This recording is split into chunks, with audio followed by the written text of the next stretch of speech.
تلاوت کی، اس میں اللہ رب العالمین نے فرمایا وَاتَّقُوا فِتْنَةً لَا تُصِيبَنَّ الَّذِينَ ظَلَمُوا مِنْكُمْ خَاصَّةً، اے لوگوں ان فتنوں سے ڈرو جو فتنے تم میں سے خاص لوگوں کو آ کر کے نہیں دبوچتے، بلکہ جب یہ بلوائی، یہ بلوے عام ہوتے ہیں تو اس میں نیک لوگ بھی اس کے چپیٹ میں آ کر کے، تہجد گزار بھی اس کے چپیٹ میں آ کر کے تباہ و برباد ہو جاتے ہیں۔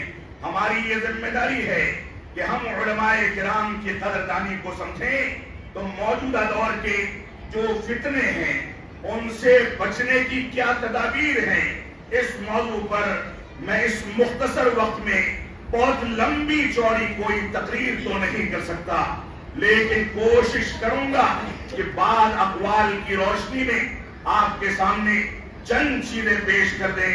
شیخ الاسلام علامہ ابن تیمیہ رحمۃ اللہ علیہ فرماتے ہیں کہ فتنے جو کھڑے ہوتے ہیں، فتنے جو پنپتے ہیں معاشرے کے اندر، فتنے جو جنم لیتے ہیں الا من ترک ما امر اللہ بہ، یہ تبھی جنم لیتے ہیں جب اللہ کا بتایا ہوا حکم، اللہ کا دیا ہوا حکم اس کو چھوڑ دیا جاتا ہے، لوگ اس پر عمل پیرا نہیں ہوتے، لوگ اسلام اور اسلامی تعلیمات کو اپنے گھر کی لونڈی بنا لیتے ہیں کہ دوسرا غلطی کرے تو انگلیاں اٹھا دو اور خود کرو تو توجیہ و تعویل کر کے نکل جاؤ۔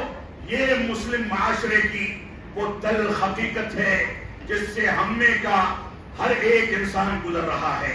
تقویٰ اور پرہیزگاری سے ہمارا دور دور تک کوئی واسطہ نہیں، قرآن و سنت کی پیروی سے ہمارا دور دور تک کوئی واسطہ نہیں۔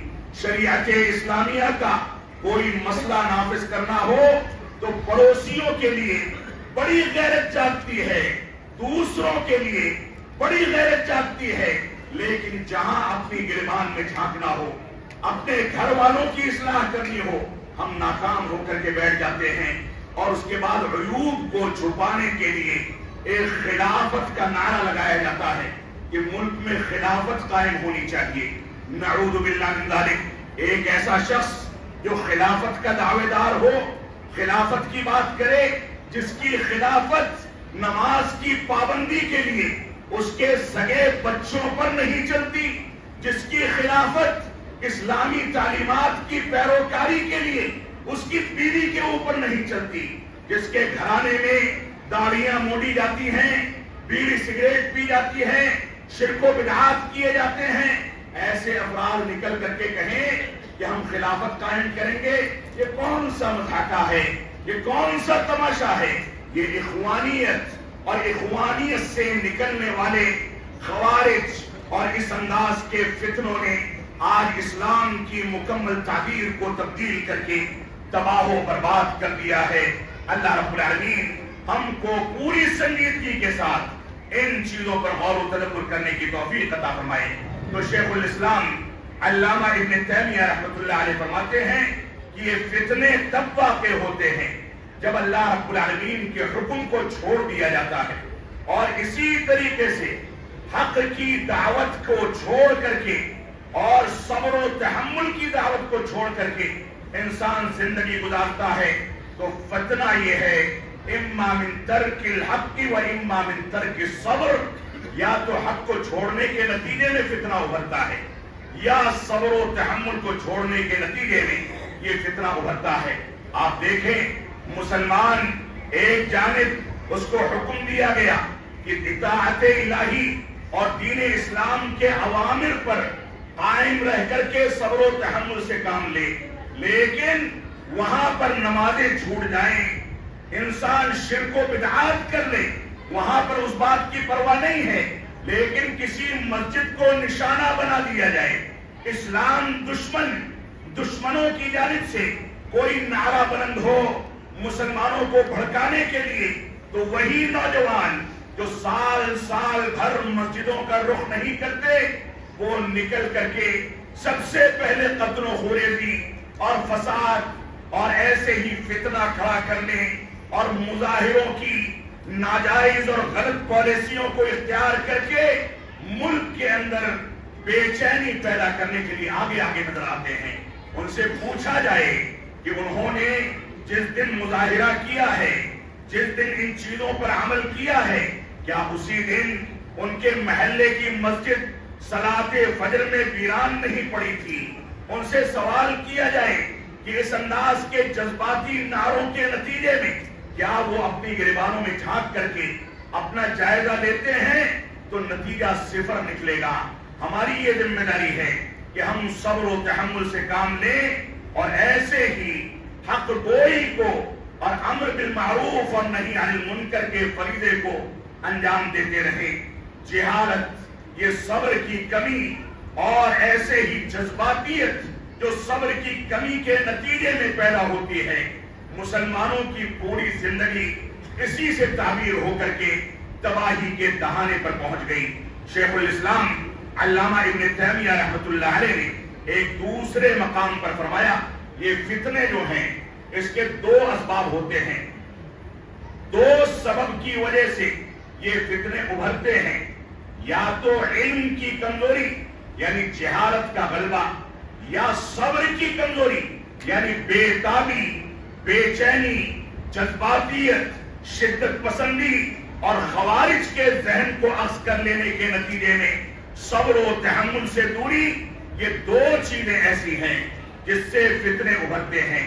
انسان اگر علم نہ رکھتا ہو، جہالت پر مبنی زندگی گزارتا ہو، تو اس کو پتہ ہی نہیں ہوگا کہ کہاں کون سے فیصلے کرنے ہیں، کون سے احکامات کی پیروی کرنی ہے، اور جہاں صبر و تحمل کا معاملہ آئے گا، صبر و تحمل کرنے کے بجائے جذبات میں، جذباتیت میں، شدت پسندی میں نکل پڑے گا، اور نتیجہ یہ ہوگا کہ قانونی کارروائی ہوگی اور پوری زندگی تباہی کے دہانے پر پہنچ کر کے خاندان ٹوٹ کر کے بکھر جائے گا۔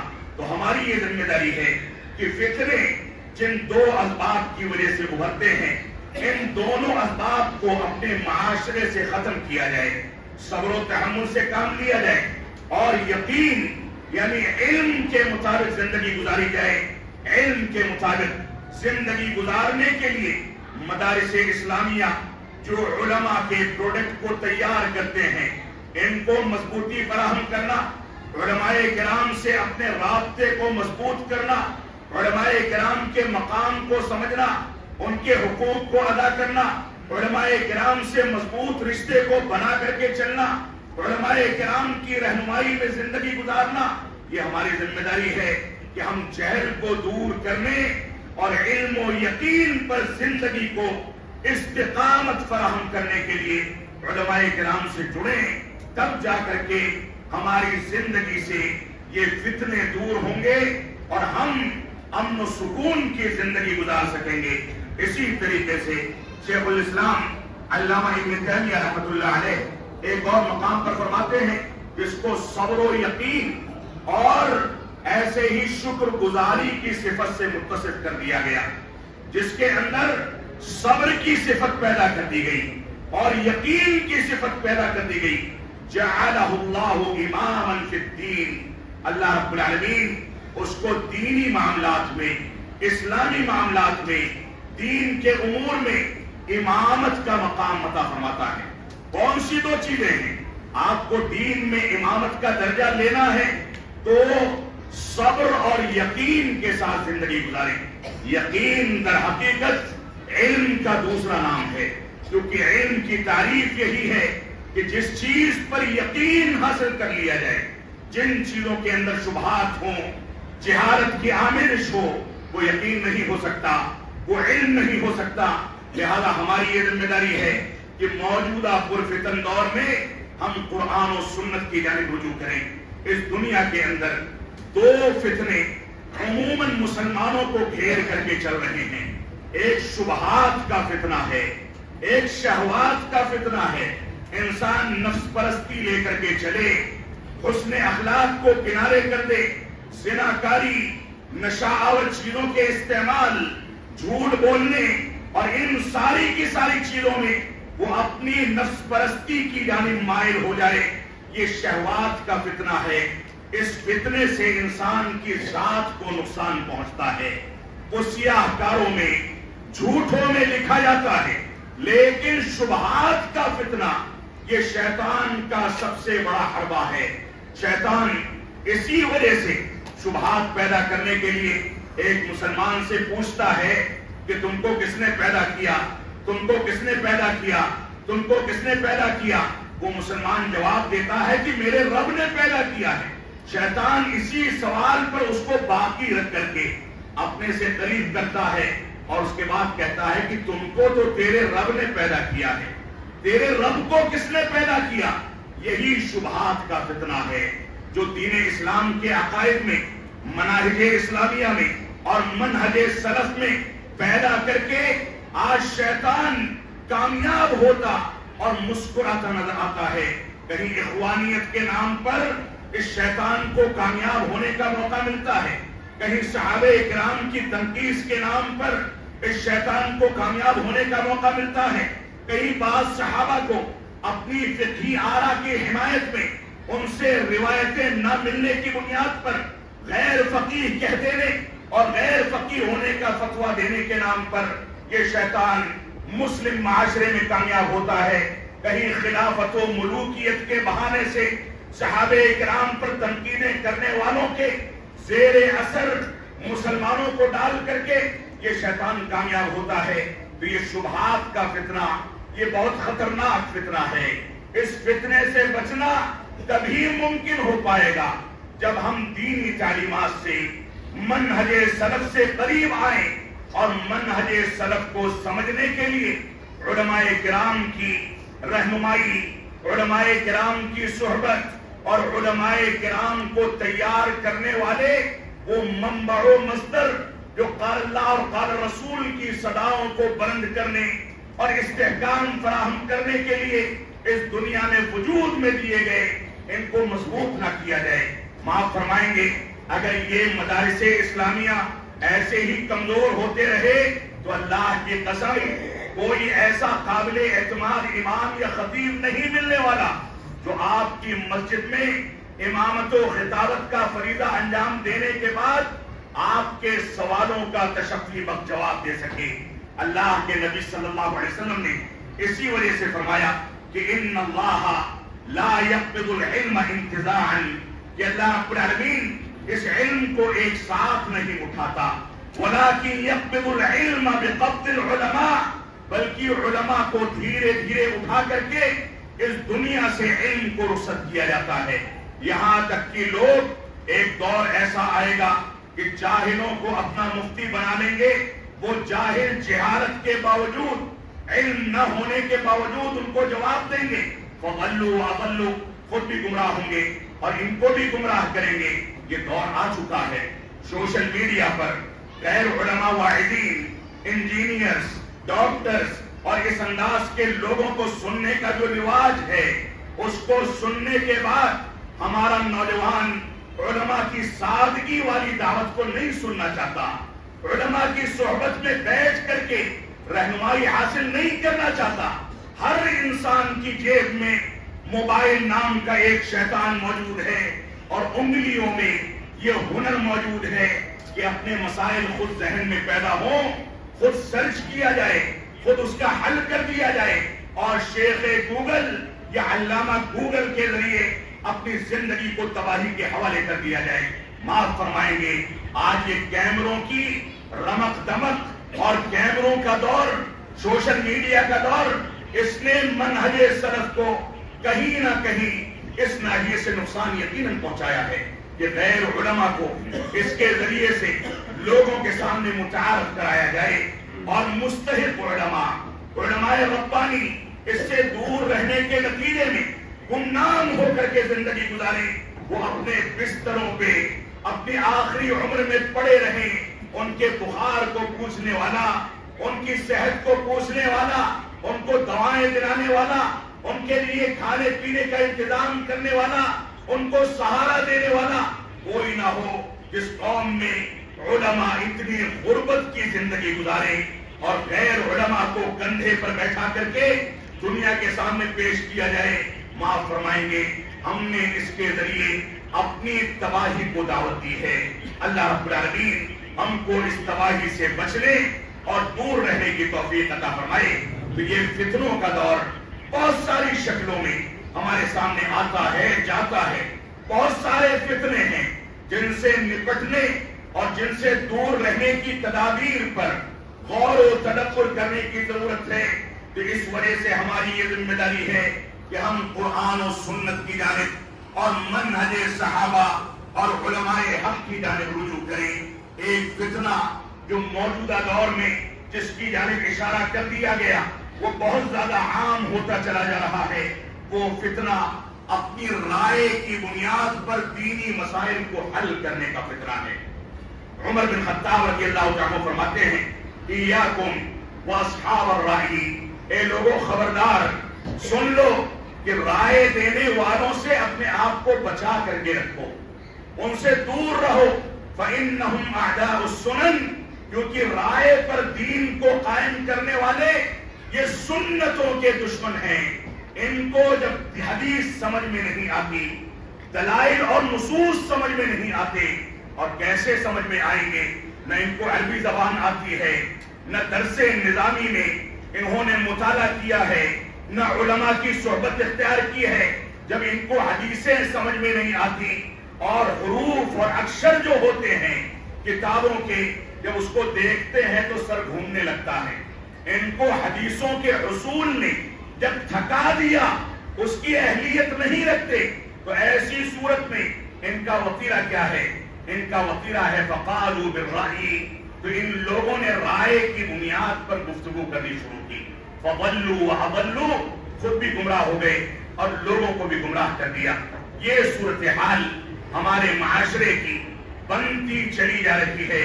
اللہ رب العالمین ہم کو اس سے دور رہنے کی توفیق عطا فرمائے. موجودہ دور کے فتنوں میں ایک فتنہ یہ ہے کہ بدعات و خرافات کو اسلام کے نام پر انجام دینے کا رواج بڑھتا چلا جا رہا ہے. اور میں آپ کو ایک واقعہ بتاتا ہوں. ہندوستان کی ایک خاتون جب مدینہ منورہ حج کے لیے پہنچتی ہے، گنبد خضرا کو دیکھ کر کے، اگرچہ ہم اس تعمیر سے اتفاق نہیں رکھتے، مسجدوں کے اوپر یا اسی طریقے سے قبروں کے اوپر یہ گنبد بنانے کا رواج یہ غیر اسلامی ہے، اور قبروں کے اوپر تعمیر تو حرام ہے. لیکن جب وہ پہنچتی ہے تو وہ پوچھتی ہے کہ یہ کیا چیز ہے. لوگوں نے کہا یہ ہمارے آخری رسول جناب محمد الرسول اللہ صلی اللہ علیہ وسلم کی قبر مبارک ہے. اس نے دیکھ لیا دین اور اسلام کے نام کی کوئی چیز اس کے اندر موجود نہیں تھی. جب اس کو مکہ لے جایا جاتا ہے، حرم میں پہلے روز داخل ہوتی ہے تو یہ سمجھتی ہے وہاں پیارے حبیب کی قبر تھی، یہ خانہ کعبہ شاید اللہ رب العالمین کی قبر ہے. جہالت کا یہ عالم ہے، مسلمانوں کی یہ پوزیشن ہے. علماء کی ذمہ داری مرور ایام کے ساتھ بڑھتی چلی جا رہی ہے. ہم کو سمجھنا ہوگا، اس بات کو سمجھ کر کے چلنا ہوگا کہ ہم کہاں کھڑے ہیں اور ہماری ذمہ داریاں کیا ہیں. تو بدعات کو اور خرافات کو نظر انداز کرنا، اہل بدعت سے دوری اختیار کرنا، یہ ہماری ذمہ داری ہے. اعتدال کے نام پر ہم اہل بدعت کے ساتھ اٹھے بیٹھیں، ان کو سراہیں، ان کی کتابوں کو پڑھنے کی تلقین کریں، اعتدال کے نام پر ان کے مضامین کو شائع کریں. یہ اہل بدعت، یہ اہل سنت والجماعت کا وتیرہ نہیں ہے، بلکہ اعتدال کا صحیح مفہوم یہ ہے کہ اگر ڈاکٹر کے پاس کوئی مریض جاتا ہے، اس کے پاس ٹیومر ہے، تو ڈاکٹر اگر اس پر رحم کرے گا تو ٹیومر دھیرے دھیرے سارے جسم کے لیے ناسور بن جائے گا. ڈاکٹر شدت اختیار کر کے پہلے ہی مرحلے میں اس ٹیومر کو کاٹ کر کے پھینک دیتا ہے تاکہ بقیہ جسم کو تحفظ فراہم کیا جا سکے. نہیں عن المنکر اسی سے تعبیر ہے. اس کی دنیاوی مثالوں میں ایک مثال یہ بھی ہو سکتی ہے. علامہ ابن القیم رحمۃ اللہ علیہ فرماتے ہیں کہ جب یہ دل اذا اشتغلت بالبدع، جب یہ دل بدعات کے ساتھ مشغول ہو جاتے ہیں تو سنتوں سے اعراض کرنے لگتے ہیں. جو انسان بدعت میں جتنا زیادہ مبتلا ہوگا اتنا زیادہ سنت سے دور ہوتا چلا جائے گا. اور بعض اسلاف کا قول ہے کہ جب کوئی بدعت دنیا میں جنم لیتی ہے تو کوئی سنت مٹا دی جاتی ہے. لہذا سنت کو باقی رکھنا ہے تو بدعات کو مٹاتے رہیں، بدعات کے خلاف علم جہاد بلند کرتے رہیں، اس کے بغیر ہماری زندگی کبھی کامیاب نہیں ہو سکتی۔ اور شیخ الاسلام علامہ ابن تیمیہ رحمۃ اللہ علیہ فرماتے ہیں حق سے اعراض کرنے والا، حق سے استکبار کرنے والا، یہ ہمیشہ فتنوں میں اور باطل میں مبتلا ہونے کے ساتھ اللہ رب العالمین اس کو گمراہ کرتا ہے۔ انسان اگر حق سے منہ موڑ لے، حق کی بات سامنے آئے اور اس کو تسلیم نہ کرے تو ایسی صورت میں اس کے اس اعراض کے نتیجے میں اللہ رب العالمین اس کو باطل میں مبتلا کر کے گمراہ کر دیتا ہے۔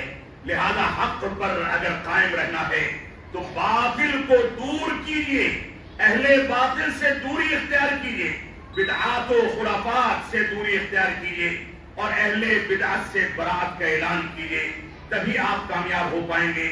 اسی طریقے سے شیخ الاسلام علامہ ابن تیمیہ رحمۃ اللہ علیہ فرماتے ہیں کہ کبھی بھی آپ کسی بدعتی کو سنت سے محبت کرنے والا نہیں پا سکتے۔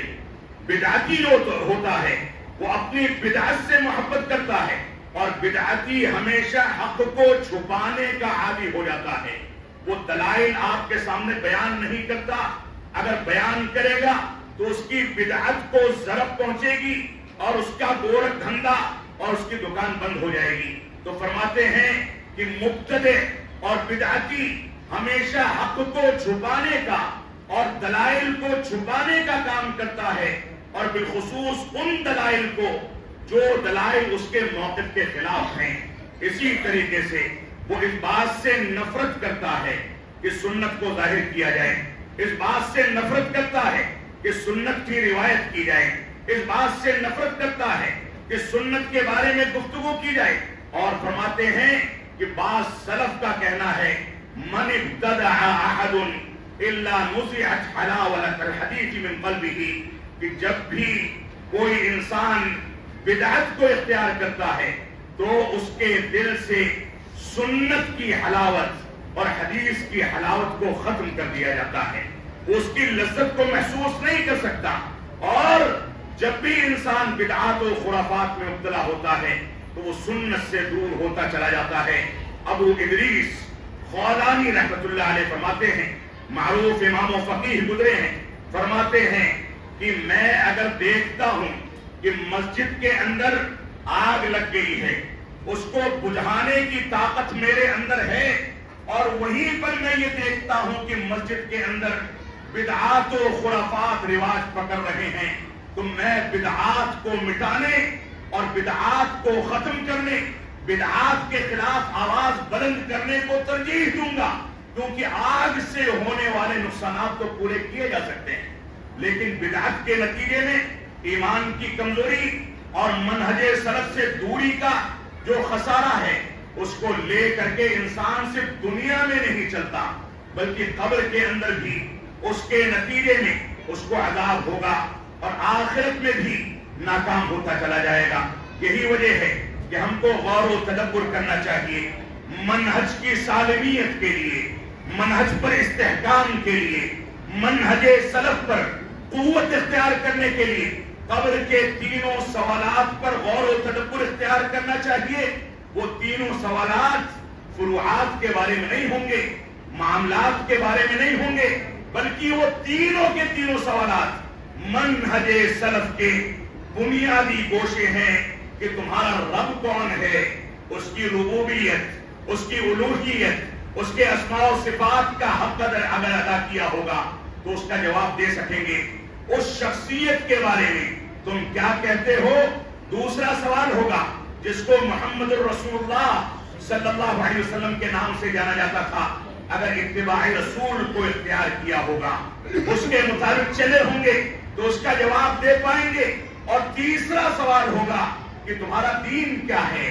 دین کسی امام کی تقلید میں اختیار کرتے ہو یا دین کو صحابہ کرام کے فہم اور قرآن و سنت کے مطابق اپناتے ہو؟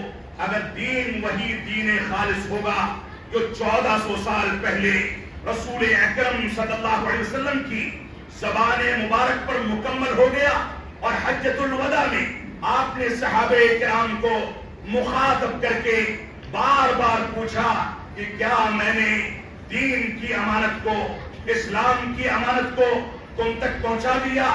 کیا میں نے اس امانت کو مکمل کر دیا؟ کیا میں نے اس امانت کی تکمیل کر دی؟ صحابہ کرام نے یک زبان ہو کر کے کہا کہ ہاں آپ نے دین کا حق ادا کر دیا۔ رسول اکرم صلی اللہ علیہ وسلم فوراً اپنا ہاتھ آسمان کی جانب اٹھاتے ہیں اور کہتے ہیں اے میرے رب تو گواہ رہنا، اے میرے رب تو گواہ رہنا، میں نے دین کی امانت کو پہنچا دیا ہے۔ آج سوچیں اور غور و تدبر کریں کہ دین کی کون سی امانت کو ہم اس کے حق کے ساتھ ادا کرتے ہیں۔ اللہ رب العالمین ہم کو ان چیزوں پر غور و تدبر کرنے کی توفیق عطا فرمائے۔ دین سے بیزاری کا فتنہ، بے عملی کا فتنہ، یہ بھی آج کے دور کے بڑے فتنوں میں سے ہے۔ ہماری یہ ذمہ داری ہے کہ اللہ رب العالمین نے اور رسول اکرم صلی اللہ علیہ وسلم نے ہم کو جن چیزوں کا حکم دیا ان چیزوں کے مطابق زندگی کو ڈھالیں، پنج وقتہ نمازوں کی پابندی کریں، حلال و حرام کی تمیز کریں، سچ بولیں، بڑوں کی قدر کریں، چھوٹوں پر شفقت کریں، معاملات کو بہتر کریں، ناپ تول میں انصاف سے کام لیں، گالی گلوچ سے بچیں، زبان کی حفاظت کریں، شرمگاہ کی حفاظت کریں۔ اسلام نے جو کچھ بتا دیا اس کے مطابق باقاعدگی کے ساتھ زندگی گزاریں۔ یہ دین بیزاری کے فطرے نے ہمارے گھرانوں کو تباہی کی جانب دھکیل دیا ہے۔ اسی طریقے سے شبہات و شہوات کے فتنے کا تذکرہ آپ کے سامنے کیا گیا۔ ایک فتنہ علماء بیزاری کا فتنہ ہے۔ علماء کیا بتا سکتے ہیں؟ علماء کس بات کا جواب دے سکتے ہیں؟ ہمارا نوجوان تن تناتا پھرتا ہے کہ عالم دین کس بات کو سمجھائے گا؟ اس کے سمجھانے سے پہلے ہم موبائل فون کے ذریعے، سوشل میڈیا کے ذریعے مسائل کو حل کر لیں گے۔ علماء بیزاری کا یہ عالم ہے کہ عالم دین آپ کی مسجد میں آ کر کے بیٹھا رہے، لوگ چہرے سے اس کو پہچانتے نہیں، اور غیر عالم دین کا کام کرنے والا مجرم آ کر کے بیٹھ جائے تو دروازے سے اس کو کندھے پر اٹھا کر کے دھکا مکی کر کے اگلی صف تک لانا، یہ ہمارے نوجوانوں کا فریضہ بن گیا ہے۔ یہ علماء بیداری کا فتنہ آج کے دور میں پنپتا چلا جا رہا ہے۔ حذیفہ بن یمان رضی اللہ تعالیٰ فرماتے ہیں لا تضرک الفتنہ، تم کو فتنہ، یہ فتنے نقصان نہیں پہنچائیں گے ما عرفت دینک، جب تک تم اپنے دین کو پہچانو گے، دین کے مطابق چلو گے۔ فتنہ تو یہ ہے اذا اشتبہ علیک الحق والباطل، کہ باطل اور حق تمہارے درمیان اشتباہ پیدا کر دے کہ کیا چیز صحیح ہے کیا چیز غلط ہے، یہ شبہات پیدا ہو جائیں، یہی فتنہ ہے۔ لہذا تم اس فتنے سے اپنے آپ کو بچاؤ۔ اور شیخ صالح فوزان الفوزان حفظہ اللہ، جو عالم اسلام کے ایک بڑے عالم دین ہیں، وہ فرماتے ہیں جیسے جیسے زمانہ گزرتا جائے گا غربت دین کی بڑھتی چلی جائے گی، ہم اس بات کو محسوس کر سکتے ہیں۔ اور اس کے بعد فرمایا فتنے پڑھتے چلے جائیں گے، اور وَيَحْتَاجُ الْمُسْلِمُونَ إِلَىٰ عِنَایَةٍ أَكْثَرَ بِمَنْهَجِ السَّلَفِ، اور مسلمان منہج سلف کے پہلے کے بالمقابل زیادہ محتاج ہوتے چلے جائیں گے، کیونکہ منہج سلف ہی وہ ضابطہ ہے، وہ ضابطے حیات ہے، وہ اصول کلیہ ہے، وہ دین کی تعبیر ہے۔ جس منہج سلف کے مطابق زندگی گزارنے والا فتنوں سے اپنے آپ کو محفوظ کر سکتا ہے۔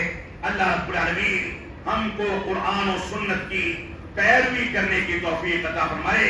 اللہ رب العالمین ہم کو اس بات کی توفیق عطا فرمائے کہ رسول اکرم صلی اللہ علیہ وسلم کا فرمان ان الحلال بین وان الحرام بین، حلال بالکل واضح ہے، حرام بالکل واضح ہے، اور ان دونوں کے درمیان کچھ ایسی چیزیں ہیں جو شبہات پر مبنی ہیں۔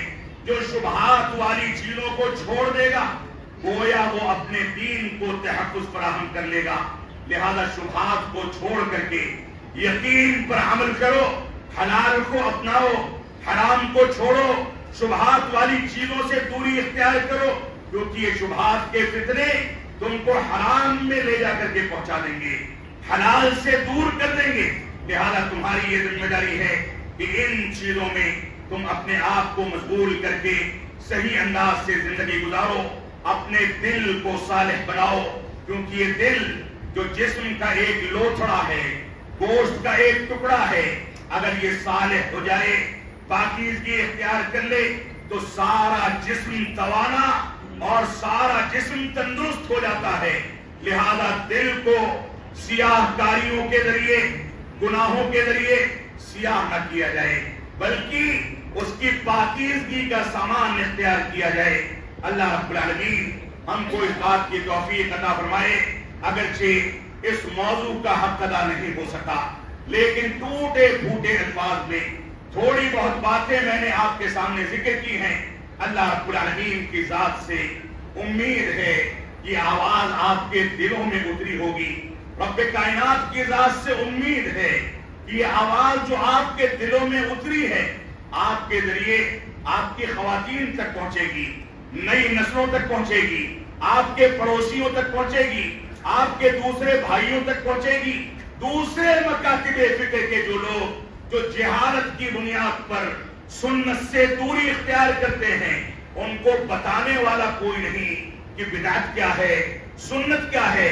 امید ہے کہ آپ کے ذریعے یہ آواز ان تک بھی پہنچے گی۔